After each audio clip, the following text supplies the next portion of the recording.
The day the will was read, I felt like my whole life collapsed in one breath. Sawyer sat there smiling, pretending to be humble while the lawyer announced he was getting the mansion in New York. Everyone congratulated him, acting as if he earned it, while I was handed an old cabin in Alaska that looked like it would fall apart if the wind blew too hard. I tried to stay calm, but the humiliation sat like a stone in my chest. I didn't understand why my parents would do this to me, especially when I had been the one taking care of them in their final years. Sawyer barely visited, yet he was rewarded like some shining star.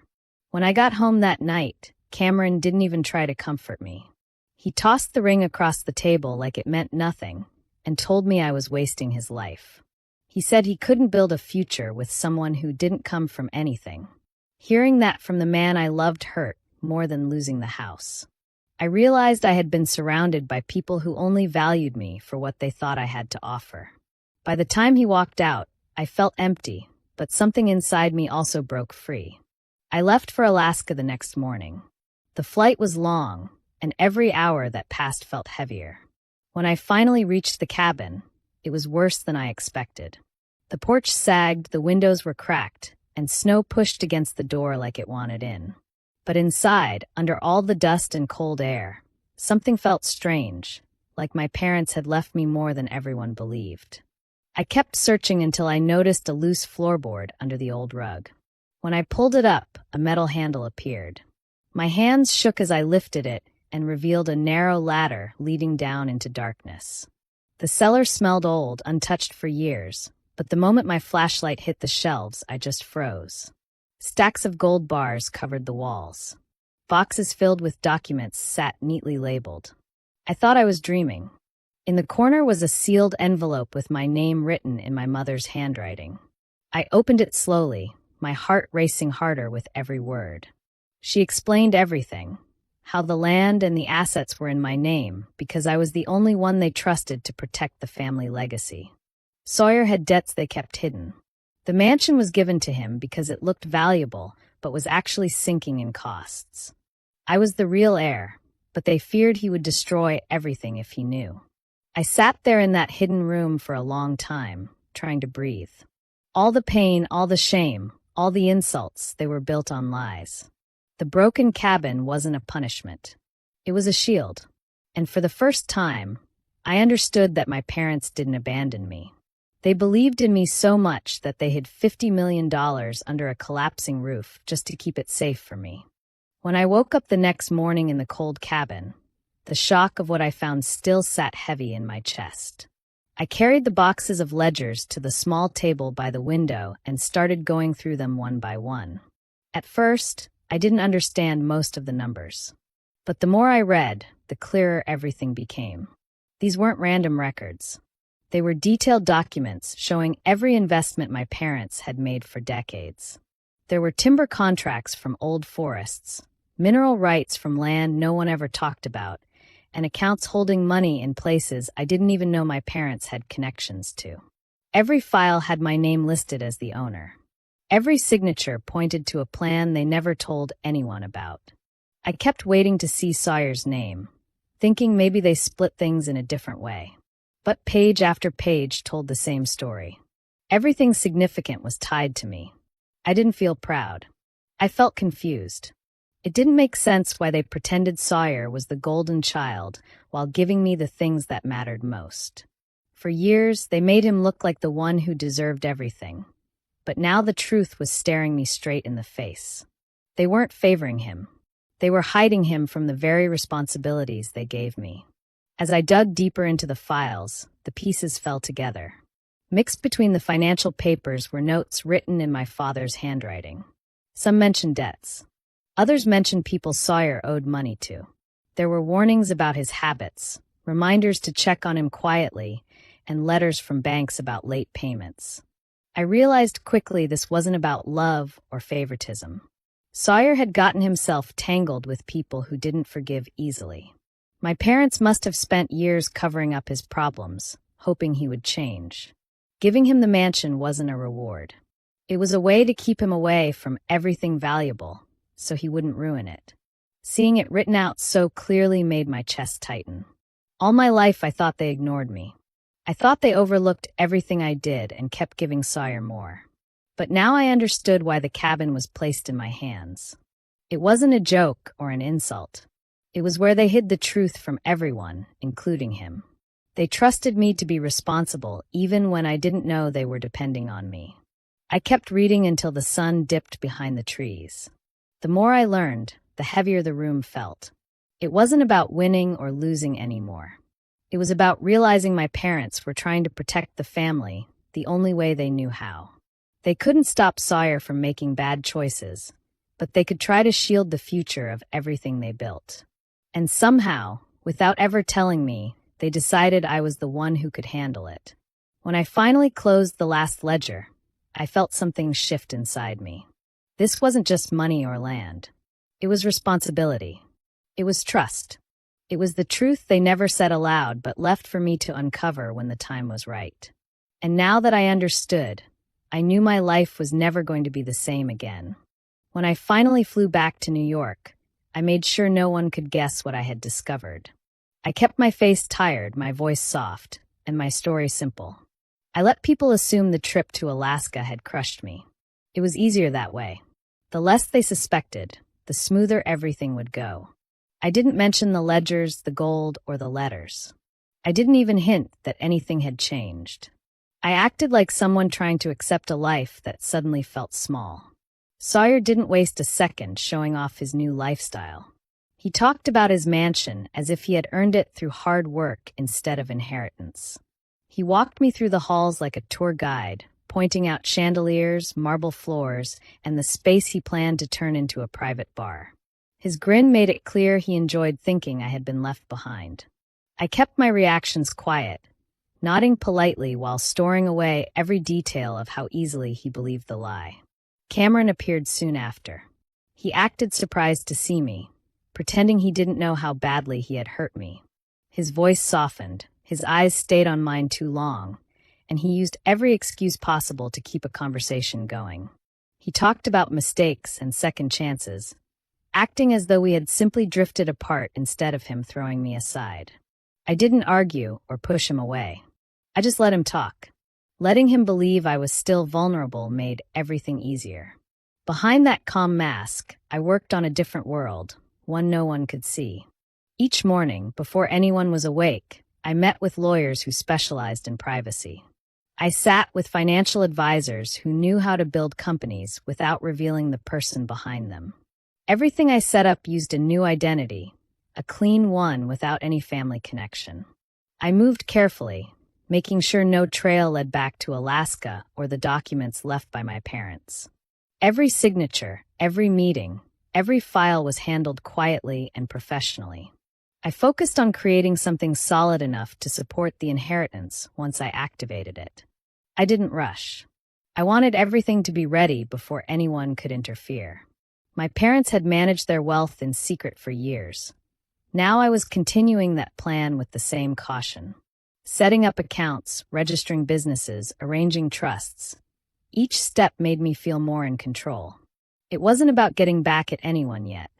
It was about building a foundation so strong that nothing Sawyer or Cameron did could break it. During the evenings, I acted like the same woman they expected.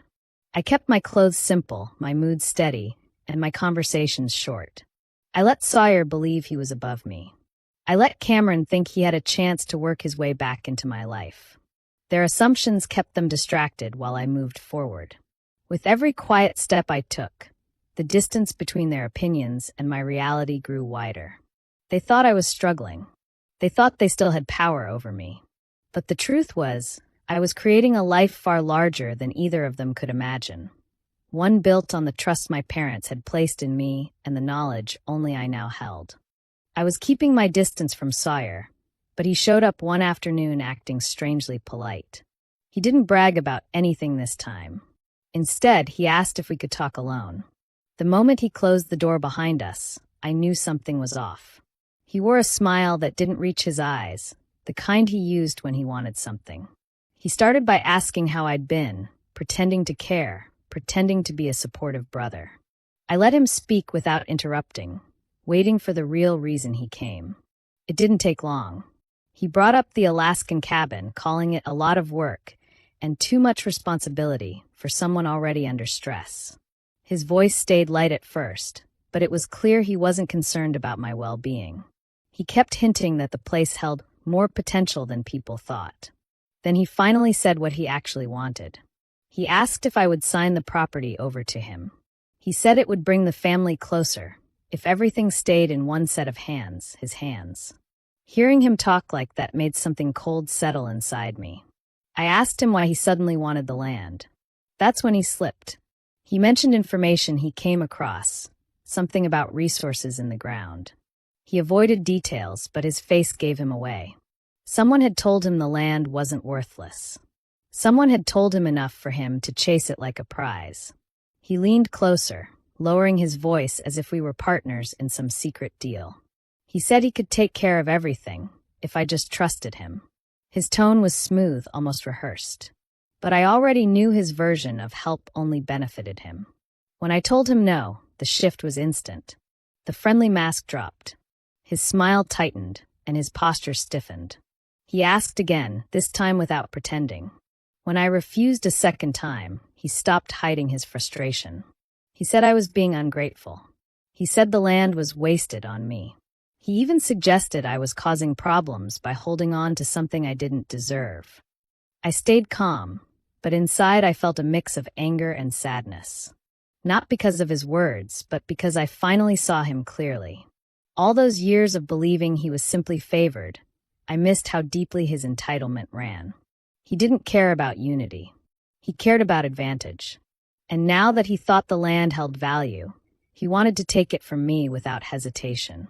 Before he left, he tried one last approach, threatening without saying the exact words. He implied that holding onto the property could lead to trouble.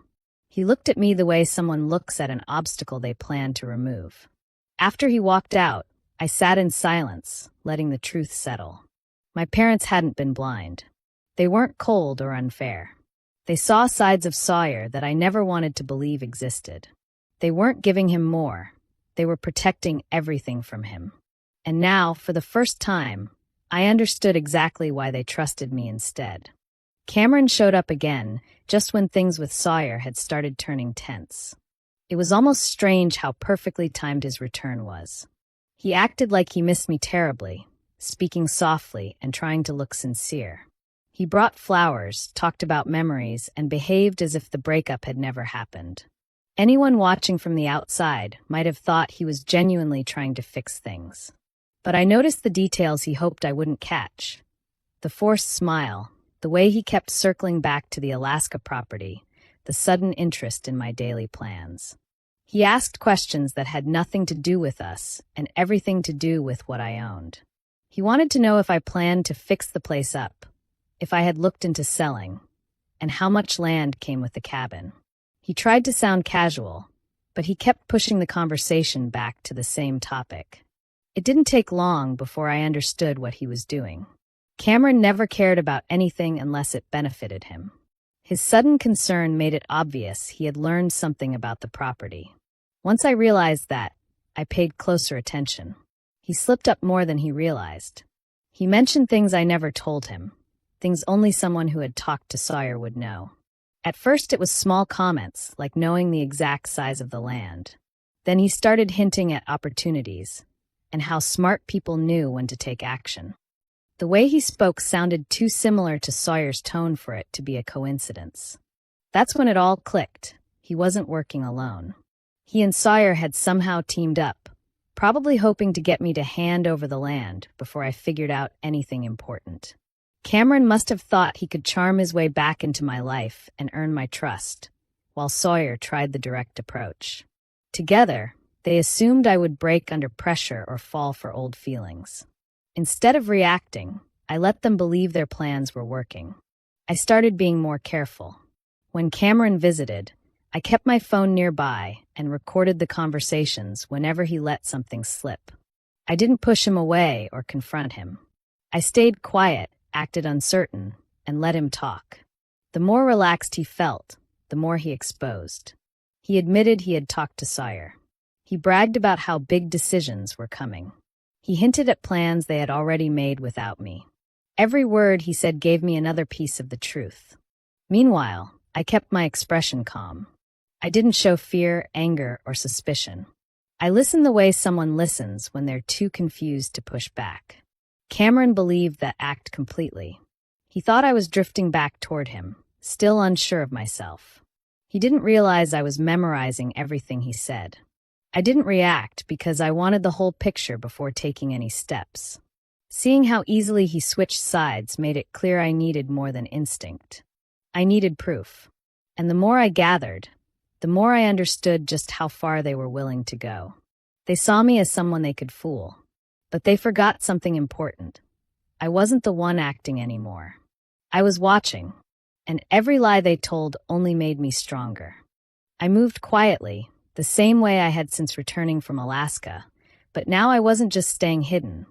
I was taking action. I knew I had to secure everything my parents left behind before Sawyer or Cameron could interfere. The first thing I did was expand the area around the cabin. I bought the nearby plots of land using my new business identity, keeping my real name out of every document. No one questioned the purchases because they were handled professionally through lawyers who understood privacy. With each piece of land I obtained, the foundation of my future grew stronger. After that, I brought in experts who could study the area without attracting attention. A small team of geologists arrived under the excuse of routine land assessment. They inspected the soil, tested samples, and explained the potential hidden beneath the surface. Their reports confirmed what my parents must have known years ago. The property held far more value than anyone imagined. I didn't share the information with anyone. I simply filed the reports away, building the groundwork for something larger. I also reached out to legal specialists who handled corporate structures and asset protection. They guided me through setting up companies, trusts, and agreements that would make it impossible for anyone to touch what was mine. Every step was organized, documented, and protected by strict contracts. I wasn't just following my parents' plan. I was expanding it. I created systems they never had the chance to finish, making sure everything connected to the land stayed locked behind layers of law and strategy. While I was building all of this, news about Sawyer slowly reached me. He tried to hide it, but the signs were everywhere. His mansion needed repairs he couldn't afford. People he owed money to started calling the house. He began selling things inside the mansion, pretending it was decluttering. But everyone could see he was scrambling. He had counted on getting the Alaskan land, and when that didn't happen, the pressure around him grew heavier each day. His desperation didn't make me feel angry or victorious. It just made me more aware of how dangerous he could become if he felt cornered. I worked even harder to seal every part of my inheritance. I updated contracts, reviewed security plans, and made sure my companies could stand independently without exposing my involvement. The legal teams helped create a wall that no one, not Sawyer, not Cameron, not their associates, could get past. I wasn't preparing for revenge. I was preparing for protection. I needed everything to be solid before they made another move. Every document I signed, every lawyer I hired, every survey report I collected added another safeguard around the legacy my parents trusted me with. What I was building wasn't just a business. It was a shield. As Sawyer's world continued to shake, mine grew steadier. I could feel the shift happening quietly, piece by piece. I wasn't the broken sister he thought I was. I wasn't the abandoned fiancé Cameron expected to manipulate.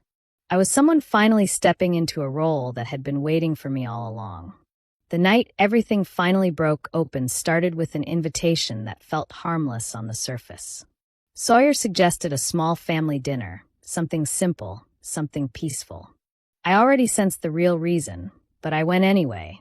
I needed to see how far they were willing to push. When I arrived, both of them were already seated, acting unusually cheerful.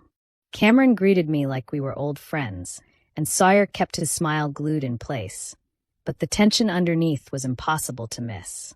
They started with small talk, but it didn't last long.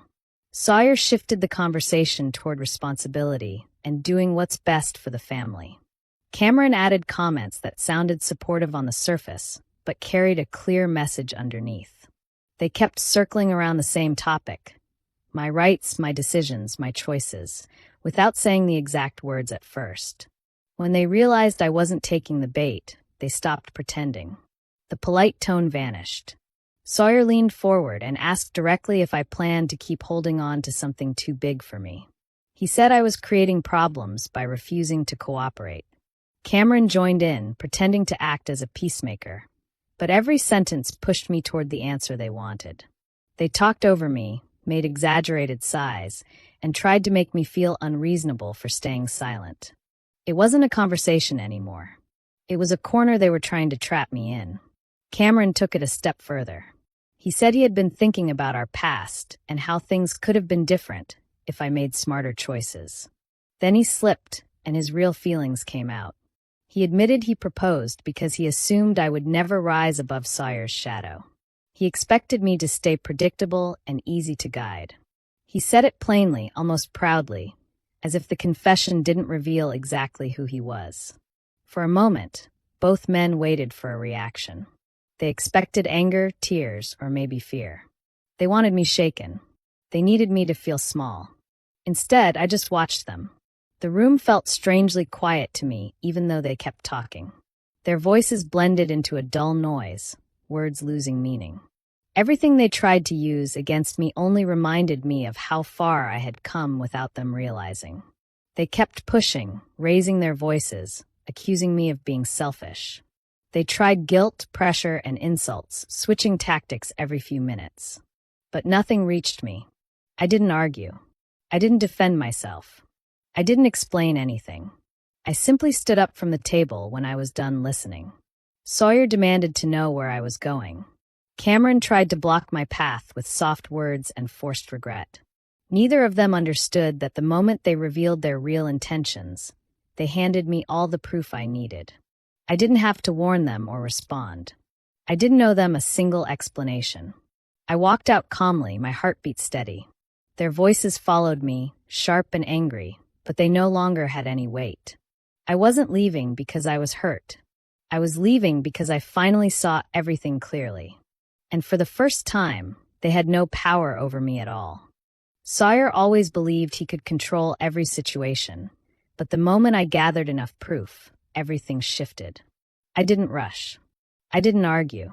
I simply organized every file, message, and recording that showed how he had tried to trap me financially and emotionally. For a long time, I didn't know what to do with everything I had collected, but once I realized how deep his lies went, the choice became easy. I sent everything to the right people quietly, without warning him or anyone connected to him. The first hit came when the banks received those documents. His mansion, the one he bragged about constantly, was frozen in a single afternoon. He didn't even know why at first. He tried to call his contacts, but no one picked up. They already knew what the investigation meant for them, and they wanted distance. The money he once used to intimidate others suddenly became untouchable, and the people he used to impress now avoided him completely. Investigators moved fast once they saw the files linking him to illegal deals. His partners started scrambling, each one trying to protect themselves. They had no loyalty to him. Some even turned in extra evidence to reduce their own trouble. Sawyer kept pretending he had everything under control, but every hour brought more pressure. His phone, which used to never stop ringing, became silent. No support. No allies. Just consequences.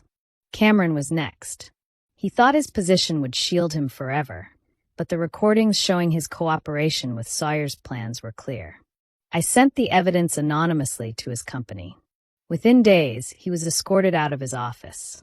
His security badge didn't even work when he tried to enter the building again. He tried to convince people that he'd been framed, but the proof spoke louder than he ever could. His reputation fell apart so quickly that even his closest colleagues refused to meet him for coffee. The best part was that none of this required any dramatic confrontation. I didn't need to shout or beg anyone to believe me. I didn't need to face either of them again. My silence did more damage than any fight ever could. Every step of their downfall came from the truth they thought I would never dare to reveal. Watching their lives collapse wasn't about revenge for me. It was about ending the fear they tried to create around me. Sawyer kept trying to contact people who once admired him, but the moment they heard his name, they hung up. Cameron attempted to start fresh somewhere else, but every company he applied to knew about the investigation. Their confidence disappeared. Their power shrank. Their arrogance cracked. They were left standing in the ruins they built with their own hands. I didn't celebrate, but I did feel a quiet sense of freedom. I didn't destroy them. They destroyed themselves the moment they chose lies, pressure, and greed over decency. All I did was remove the cover they hid behind. After that, everything fell exactly where it was supposed to. When I finally returned to the cabin, the air felt different. The place that once looked small and forgotten now seemed like a blank page waiting for something new. I walked through each room slowly, noticing the cracks in the walls, the uneven floors, and the old furniture covered in dust. Instead of feeling discouraged, I felt calm. This cabin was the only thing in my life that had never demanded anything from me. It was mine in a way nothing else had ever been. I started planning the renovation the same day I arrived. I brought in workers from the nearest town, and together we rebuilt the place piece by piece. We added new windows that opened toward the mountains, warm lighting, and a kitchen that finally felt welcoming.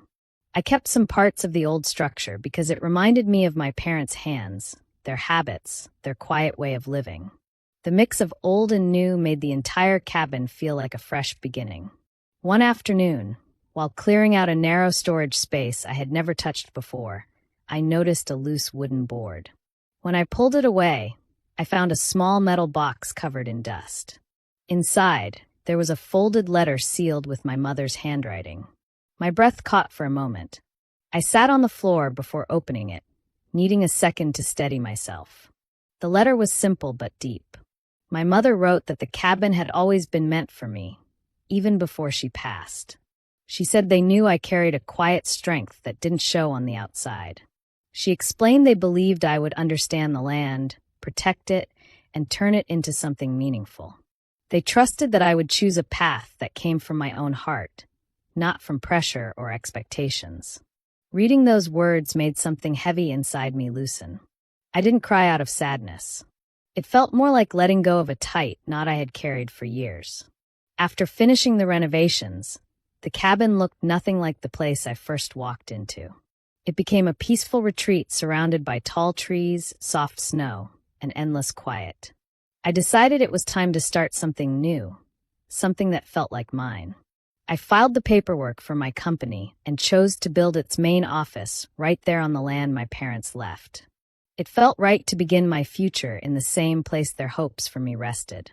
Each morning, I stepped outside and looked at the mountains, feeling the kind of peace I had never known in the city. The cabin no longer represented loneliness or abandonment.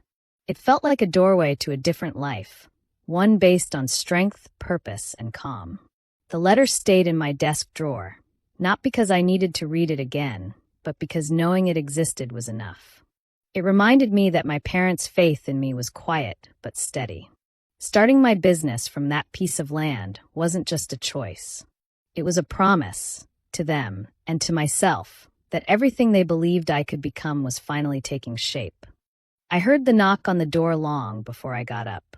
When I finally opened it, I saw Sawyer and Cameron standing there, broken and desperate. Their clothes were worn, their eyes tired, and the confidence they once had completely gone. I could see the fear and shame in their faces. They didn't speak at first. They just stared at me, waiting for some reaction, some sign that I might still be the same person they once thought they could control. Sawyer finally stepped forward, his voice low and pleading. He talked about mistakes, about family, and about wanting another chance. Cameron stood behind him, nodding, trying to appear sincere, though I could see the worry in his eyes. They rambled about losing everything, doors closing, and how people had turned against them. They tried to make it sound like they had changed, like they finally understood me and the consequences of their actions. I didn't move. I didn't feel anger or hurt, only calm. Their words didn't reach me the way they once would have. I felt no need to respond, No need to justify myself or explain all the ways they had tried to manipulate me. I let them talk, hoping they would realize on their own that their old tactics didn't work anymore. I could see Sawyer glancing at Cameron, unsure, realizing that nothing would convince me. When they finally paused, Sawyer reached out as if expecting me to step forward, to soften, to give in. Cameron whispered my name, trying to stir something in me. But I didn't move. I didn't offer comfort or forgiveness. I simply said, "I'm done." My voice was calm, steady, and final. I didn't yell, I didn't lecture, I didn't make threats. That simple statement carried everything they needed to hear. I turned and walked back inside, closing the door behind me. The sound of the lock clicking into place was satisfying, not out of anger, but because it meant I was finally free. Outside, the wind swirled around them as they stood in silence. Inside, I breathed deeply, feeling the weight of years lift from my shoulders. From that moment on, I focused entirely on building my life. I turned the land my parents left me into the center of a thriving business. I hired the right people, made careful decisions, and shaped a future that reflected my vision, not anyone else's expectations. Every success came from my choices and the trust my parents placed in me. I didn't rise to show Sawyer or Cameron anything. I rose because I finally had the space to become the person I was meant to be. Watching them fade into the distance, unable to touch my life, brought a quiet satisfaction I had never felt before.